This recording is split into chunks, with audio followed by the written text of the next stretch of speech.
This is the rundown of how to make my steak quesadillas, and I'll list the ingredients on the screen here, and you can pause to read them. Start off with the white onion and dice it. Green onion, dice it.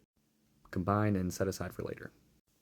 We'll take our steak, trim it a little bit, break it down, and season with this steak seasoning. It's my favorite. Throw that in a pan because I don't have a grill. As it's cooking, we wash the cutting board because we're using it for later. Flip it, right? About 3 minutes each side, I think I do. And then take it off when minimum internal temperature is 145, or however you like it.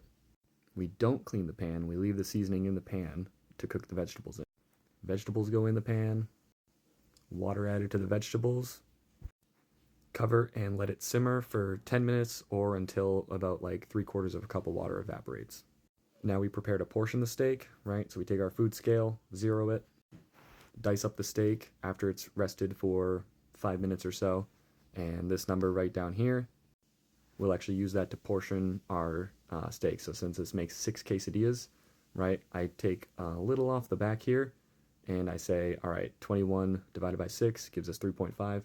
I'm going to add about 3.5 ounces of steak to each quesadilla.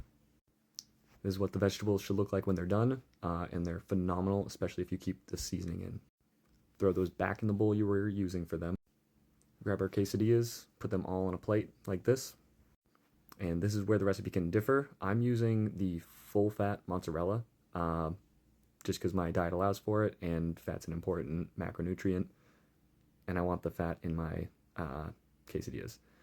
For more protein and lower calories, you can use fat-free mozzarella.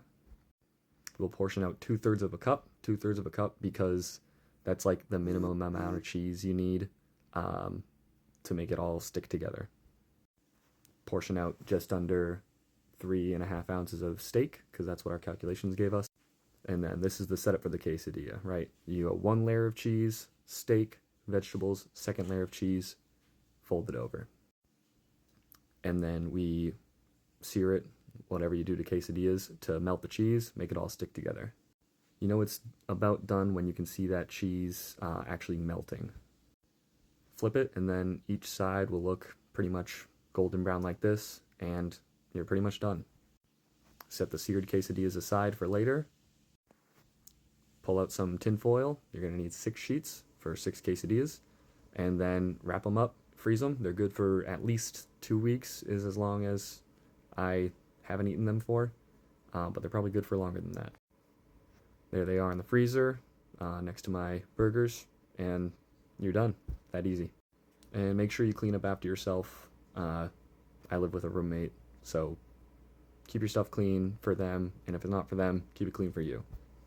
These are the macros for the low-fat mozzarella, and these are the macros for the full-fat mozzarella cheese.